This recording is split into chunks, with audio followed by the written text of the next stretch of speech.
And welcome to Weather and Ag in Focus on this finally Friday, September 19th. We've got some showers out throughout much of the area, stretching from Grand Forks through the FM area and down south into the far southern valley and into northeastern parts of South Dakota, where some of that is moderate to heavy from about Sisseton through Hankinson. That's where the heaviest rainfall is occurring. I'm Chief Meteorologist Dean Wysocki, along with our Ag Director Bridgette Readel, who is on the road again, I guess you could say. I am. I'm in Bismarck today. So over here, a little overcast, about 55 degrees. It's not the worst day they've had. And in fact, I think it would have been Wednesday.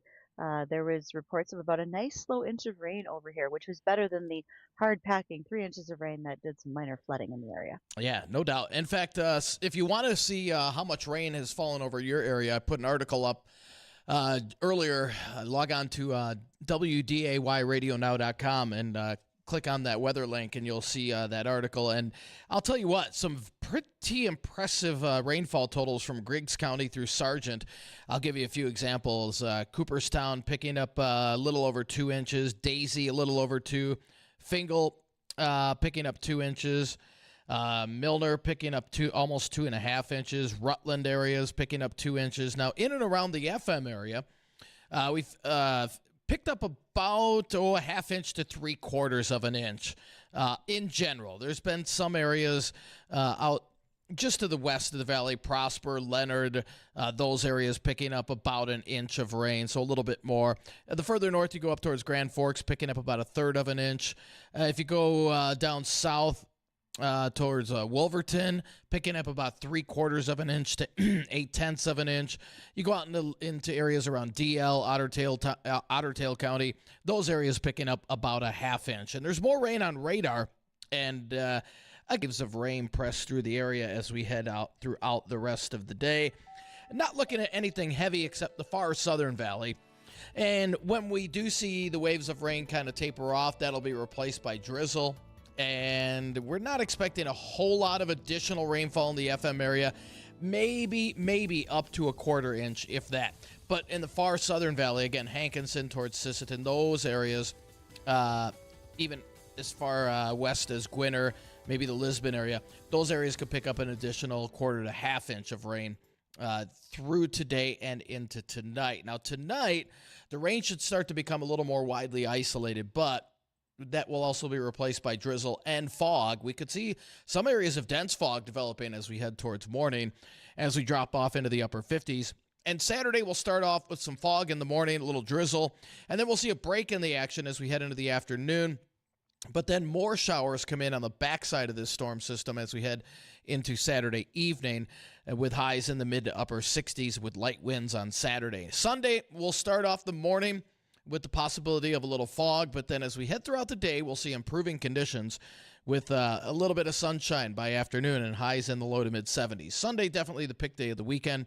And then all next week, I'll tell you what, it looks really, really nice. It looks dry the entire week and even into next weekend. I see a long stretch of dry weather, Bridgette. I'm not seeing much in the way of precip over the next week, possibly extending even longer than that with temps in the 70s. So after this rainy period here, we're going to go into a rather extended dry period. So that's good for our ag community. We'll dry things out here and get ready for the beans and corn, which is just around the corner.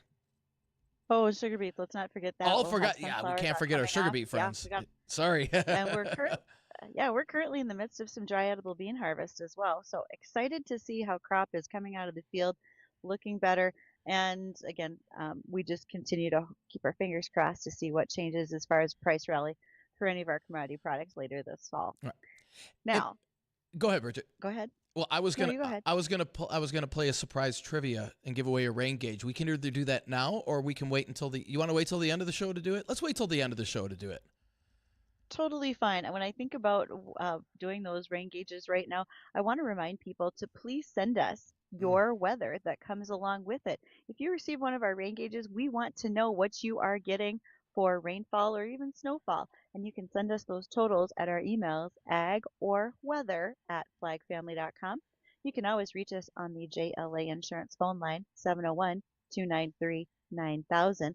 And we hope that you're watching and following along using YouTube, Facebook, or Acres TV. Acres is a free app that you can download, and it is the Netflix of agriculture with the amount of ag content that's there, from YouTube farming all the way through education, from extension services, universities, and so much more. So we hope you join us over there.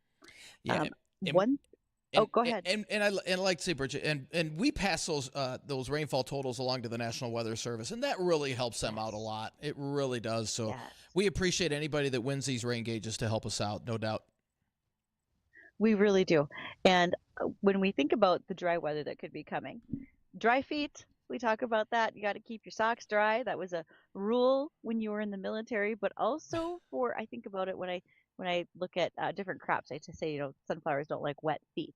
Well, neither do people. And one way you could get some socks, but also you could do it for a good cause, is by using a company called Bloom for Good. I've seen their product. They are 100% made in North Carolina. These socks advertise for companies that want to help with fundraisers, such as fundraising for 4-H, FFA, Ag in the Classroom. And I have several pairs of these socks myself. If you go Google them, they've got some great cartoon characters on them. They've got some fabulous little sayings and so forth that are agriculture related. But if you are thinking about a fundraiser and who hasn't bought enough pizzas and gift wrap yet, how about we do something different? And socks is a way to go, especially as we're getting closer to Christmas time. I used the Bloom for Good when I was part of a fundraiser in the state of North Dakota, and I bought socks that I gave to nieces and nephews, because who doesn't need new fun socks? And it seems to be a real thing amongst like the high school kids. So check them out. I think they are a worthwhile cause, and they really help your local worthwhile cause. So keep them in mind as you go forward. Also, I had mentioned last week that Iowa State Fair, their butter cow, is going to the Smithsonian. How big is the butter cow? Well, she starts out as a wooden wire frame, and then 600 pounds of Iowa fresh cream butter is used to make that butter cow. And they've been doing it in Iowa since 1911. They've only had 5 sculptors, so it's a time-honored tradition, and people don't pass up the opportunity to do it. Now, with that 600 pounds of butter, they keep it and recycle it. They get a chance to use it in other places. I know that's a lot of butter, but I'm pretty sure it wouldn't last 10 years at my house. Because that's the expiration on it, is you want to use it up within 10 years. Pretty sure I would do that sooner than most other people would. But it's not the first place that we saw butter sculptures. There's a woman by the name of Carolyn Shawn Brooks, and she was a farm woman. She created her first butter sculpture in 1876. The family's cotton crop failed, and she was looking for an alternative income. So rather than molding the farm's butter, she started freehand shaping it into shells, animals' faces, and it hit national stage in 1874 with an entire butter sculpture that was at the Cincinnati Gallery of Art. So butter in art has been around for quite some time. And when you are going to be going to Washington, D.C., and you want to see the exhibit on state fairs and the butter art, you can do that between this year, starting right now, till August 7th of 2026. And all of that exhibit is dedicated to artist work that will be displaying things that happen at state fairs every year, including the butter sculptures, which they kind of make me smile a little bit. Who doesn't want a butter sculpture? Right. And how long does it take them to make that, Bridgette? So if you think about like the Princess Kay of the Milky Way, which is the dairy princess for the state of Minnesota at their state fair, it usually takes about a day for her to do that. Oh. And then they do the princesses each get a day afterwards. You got to bundle up to stay in a 40-degree cooler while it's being done. How long does it take to shape a 600-pound butter cow? But it takes longer than that. They didn't give me a time frame for it, but I know that cow is 5.5 feet tall and 8 feet long. It's a lot of butter. That's got to take a while. Yeah. I would think so. And it's always done in a glass case, so you can watch it being taken care of while you're waiting. That's kind of cool. It's very cool. Very cool. All right. Well, I think that after we get a chance to hear the livestock update from the American Ag Network, we're going to be joined by our guest, and we'll hear more about weather and headlines when we return.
Farming is a dirty business. So the Coral Laundromat is the place to go when your coveralls, your work jeans, your rugs in the shop, they all need a place to get washed out. And that is over on Veterans Boulevard. You can see the folks at Coral Laundromat. You can wash yourself or just drop off and pick up later. As long as you get it clean, that's what really counts. Thanks for being here on Weather and Ag in Focus today. I have the great honor of introducing our guest, and that is a lady by the name of Cindy Smith. She's with Gowan USA, and Cindy has a position that allows her to have some insight into what's going on with Make America Healthy Again and so much more. But before we get to that, Cindy, please introduce yourself. You've got a long history in ag. Thank you so much, Bridgette and Dean, for the opportunity to be with you guys today. Yeah, I started working for Gowan back in 1996, so I've been around agriculture pretty much my entire career, and I currently am the Ag Relations Director for Gowan. So really appreciate, which means basically I handle all ag policy issues for Gowan USA. Well, one of those big policy issues these days has been Make America Healthy Again. And when it was first launched, Absolutely. there was some concern by farmers and ag groups about how that could look for us. How do you feel about it right now? What's your general overall look at what MAHA says for us in the farm industry?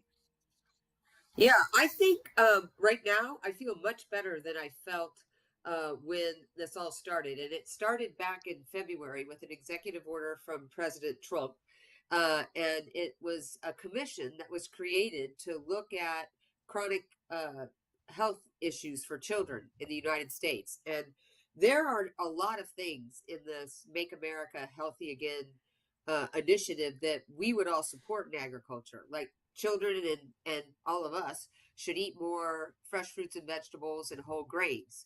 There were some other things, though, that were teed up early on in the movement that were quite concerning to agriculture, as you point out. Some of it focused on the use of pesticides, but it also focused on processed foods and sugar and things like that. And I think the primary concern that all of us had from the beginning was that the actions be based in science and actual data, right? That if we're going to do anything in agriculture, we want it to be fact-based and science-based and proven in the field. We additionally had a number of concerns that some of the people leading these efforts really weren't very connected to U.S. agriculture. So really didn't understand how things worked on a farm and what some of the unintended consequences might be of actions that were taken. And Cindy, I've had people come up to me and they said, our food isn't healthy, and I bark back and say, what do you mean it's not healthy? How is our food not healthy that we're eating? And they're talking about the stuff that we're getting off the farm. They say, well, all the pesticides and everything that we're spraying on the crops, that's just not good for you. How do you react to when people say that? Sure. We get a lot of that. So I would say that the food that comes off U.S. farms is the safest in the world. And I think I can say that with confidence for a number of reasons. One is U.S. farmers are largely family-owned businesses. They live on their farms. When they spray pesticides on their farms, they're exposing themselves and their families. So they aren't going to do anything that would cause themselves or their workers harm, right? So I think first and foremost, the farmer is probably the best steward of the land, that the U.S. farmer, that you will ever find in the world. Second, those pesticides that you're talking about are very robustly regulated by US EPA. Lots of people have, emotional reactions to EPA, the Environmental Protection Agency, which has the responsibility for regulating pesticides. But I've worked with those people for 30 years. The people who make those decisions are career scientists. They're obligated by existing law in the United States to make sure that anytime you use a pesticide, it's safe to people and the environment. And when they think about safe to people, they're talking exactly about what you're talking about. Are there residues in the food that could cause anybody harm? Can it potentially run off into water and get in drinking water that could cause anybody harm? And overwhelmingly, the data supports that there is not a risk there. In addition to that, USDA does a survey every year. It's called the Pesticide Data Program, or PDP, where they look at what are the actual residues in food, right? And this is food at the grocery store. So, it is a pretty good test for what you would be eating, right? And 99.5% of the food is, if there is a pesticide residue at all, and a huge percentage doesn't have any, it's below what EPA has established as a safe level. So I think that the claim that these pesticides are causing harm is more emotional, inflammatory, and driven by, frankly, private groups like Pesticide Action Network or others, who are making accusations that aren't supported by data or facts. And Cindy, kind of a follow up to that. Does that Yeah. now? You said ours are here in the U.S. We've got the safest food. What about any fruits or vegetables that we find in the grocery stores that are coming in from overseas? Those are regulated Yeah. as well coming in? Correct. Correct. And they Okay. are part of that same testing program that I talked about. In fact, when USDA does that survey, if they find a result on a commodity, they will identify in the report, did it come from US farms or did it come from outside the country? And if they have the data, they'll name where it came from. So absolutely. Okay. I couldn't agree more. I think that the fear mongering that we have about what's happening in pesticides can easily be dissuaded by the fact that we have great studies and great information. We are not doing the things that we did in the 40s and 50s when we were using products like DDT. We have Right. removed products from the market that were easily found to be a concern.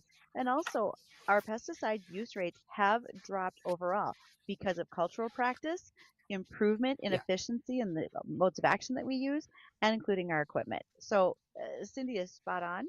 These are the things that we do every single day in agriculture to bring the cheapest, safest, most abundant food supply to the world. And I think it continues to evolve, Bridgette. So precision Mm-hmm. technology has allowed for farmers to spray only the parts of their field that they need to, for example, right? So that Right. improvement that's a continuous improvement process, right? That goes on in agriculture because farmers want to do the best job they can. They want to maximize their ability to grow an abundant crop and have it be high quality and get the best return on their investment for that. So they are the most motivated to make sure. They don't like to use pesticides, right? They use them when It's they have to, expensive. and it's expensive and it requires a lot of care, and so they're very judicious about when they use it. So I think absolutely right.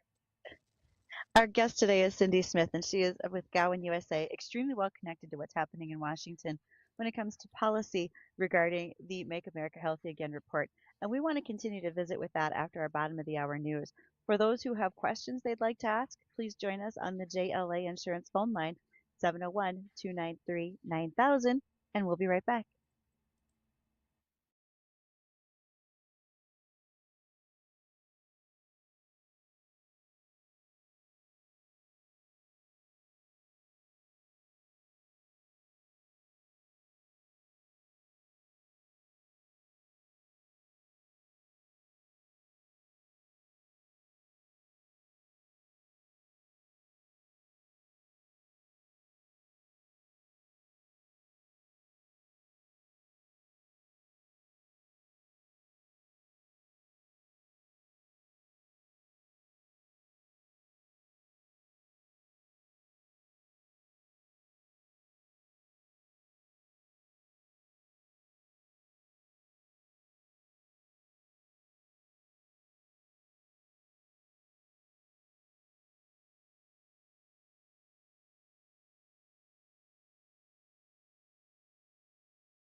And today is all about policy and questions that might be going on in Washington, D.C.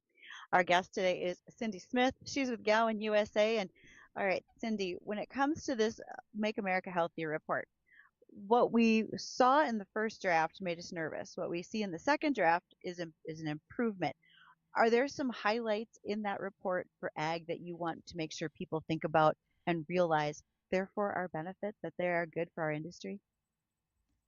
I think there's a couple of things, Bridget. So in the first report, I think there was a lot of errors and frankly, just a lot of misunderstanding about how agriculture works in the United States. And so I think one of the positive things that we've seen in the final strategy that was issued on September 9th is that there is a recognition that if you want to really do anything with respect to make America healthy, you have to start with the U.S. farmer. And so I think that the people who were writing this document, which is Vince Haley and Callie Means and Dr. Heidi Overton, got themselves out on U.S. farms and really were educated by U.S. farmers. And I think that was a really good thing. They're in the White House Domestic Policy Office. So having people have a much better appreciation and understanding for how U.S. agriculture works is a positive thing. I think there is still an area that we should watch closely. That you'll see in the report, and I think there was an announcement even today by McDonald's about a $200 million investment they're going to make into regenerative agriculture, right?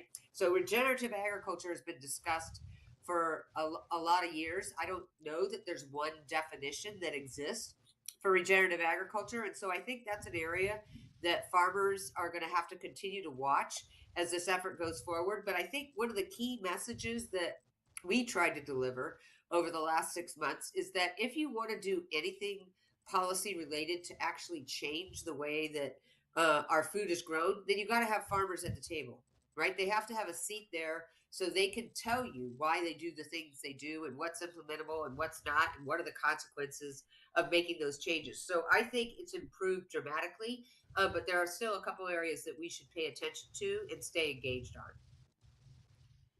This might be a silly question, but do we need it?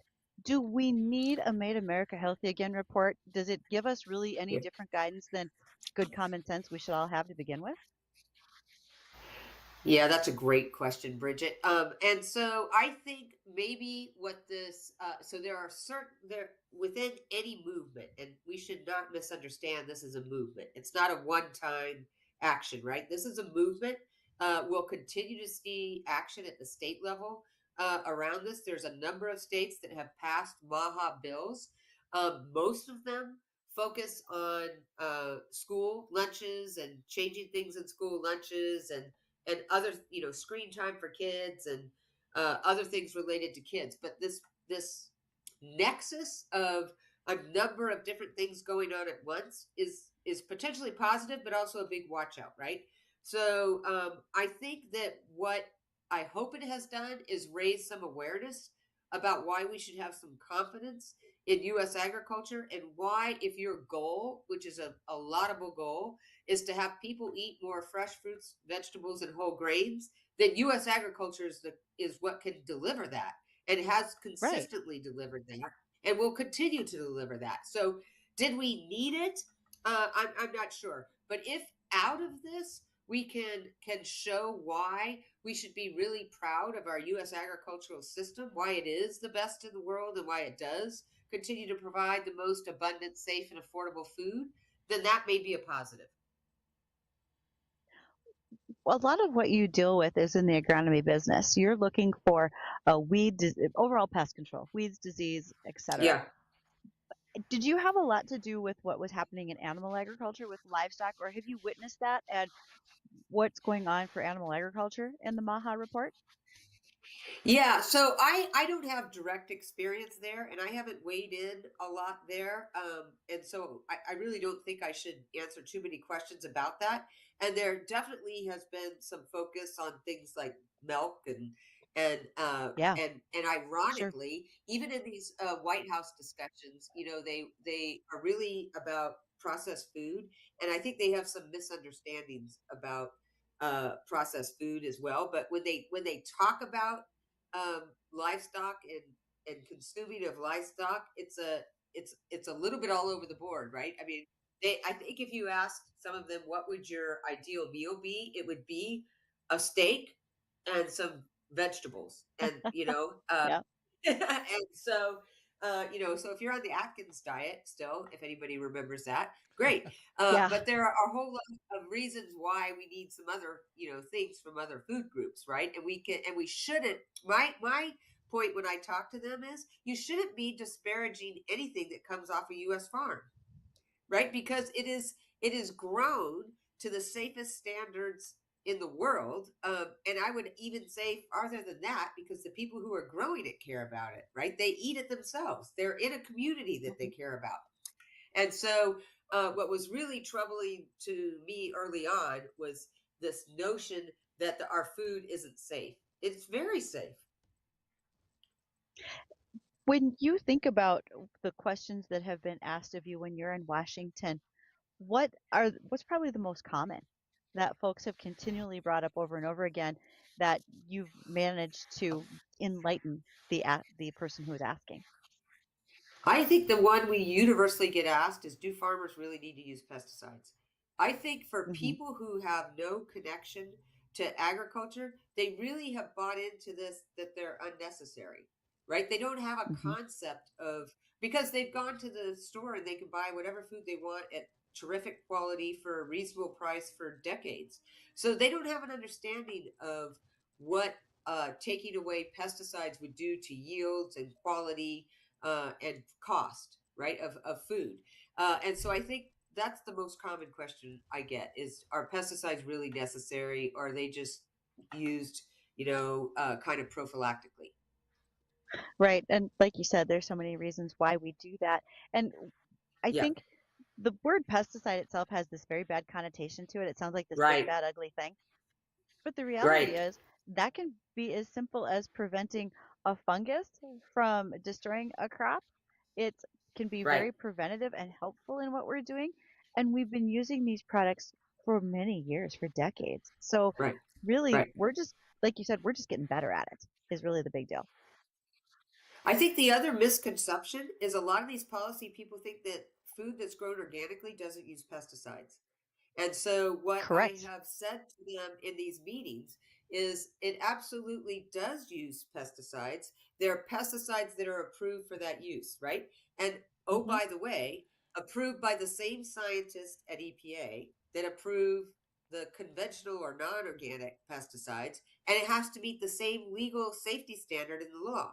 So, if you trust it for your organic food, why don't you trust it for your non-organic food? Because the same science and data and the same safety standards is held to both.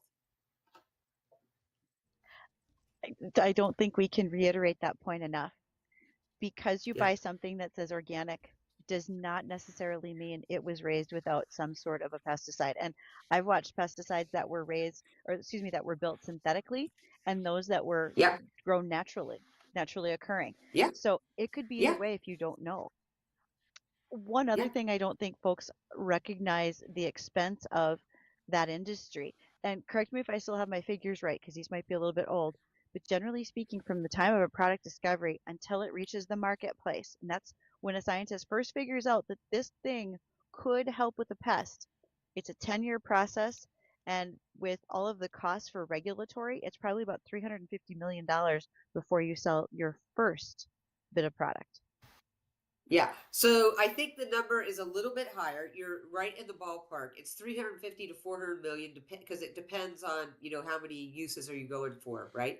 Sure. But that what has changed, and is a problem that we raised in the policy discussions that we've had over the last 6 months, is what used to take 10 years is now closer to 15. And the reason why Ooh. we raised it is because the US is the one who's been disadvantaged here, right? So it used to be, when you brought a new pesticide to the market, the US was the first ones to register it, right? Now, in the case of a couple of new active ingredients, the US has been 14th, the US has been 20th. It's Hmm. taking longer at EPA to get these through for a host of reasons, right? But that right, the message we delivered to the people who are writing these MAHA reports and looking at this was you're actually the U.S. farmer is more disadvantaged today than they were 5 years ago to get new technology into the marketplace, and they were surprised to hear that. Yeah. So, Cindy, for those of us who are in ag and we are actively have our hands on production, what can we do to not only when it comes to policy in Washington, but a continuation of education in our local areas? Where do you need us to speak up? Yeah, I think that's a great question, Bridgette. And I think Dean touched on it when he asked me the first question he did. Be proud of what you do. So, whether you're at a restaurant, whether you're at church, whether you're at a PTA meeting, whether you're talking to your neighbor, whether you're shopping at the grocery store, be proud to talk about what you do and why. And I get these questions all the time from people. And, what about GMOs? What about pesticides? What about, this? Answer them. Be confident that what you are doing is what allows Americans to have a reliable food supply, right? We don't have food insecurity in the US. There's a number of countries that do. It allows us to basically go to a store and get whatever we want, whenever we want, at a higher price today than probably 20 years ago, but still at a reasonable price, right? And we can trust that it's safe.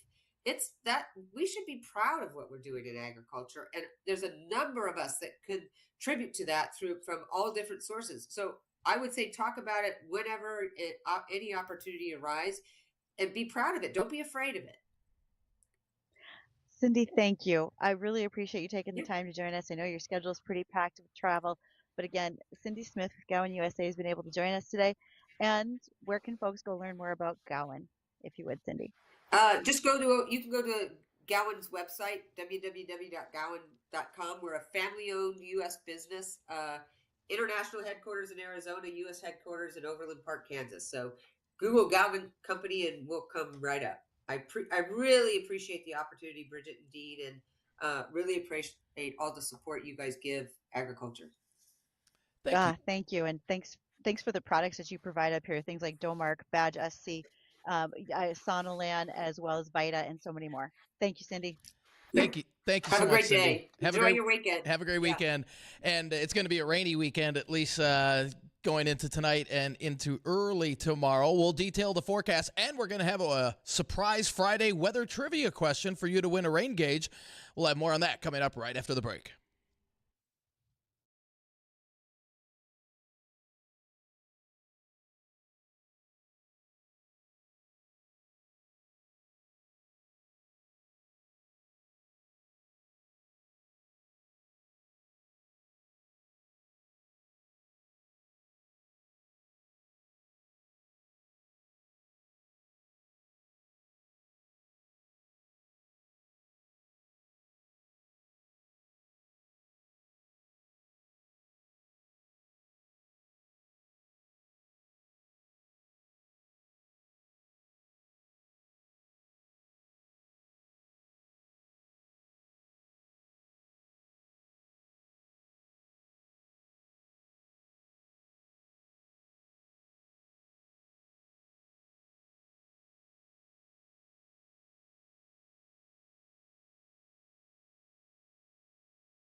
Thank you to Peterson Farm Seed for being part of our Here We Grow Project 2025.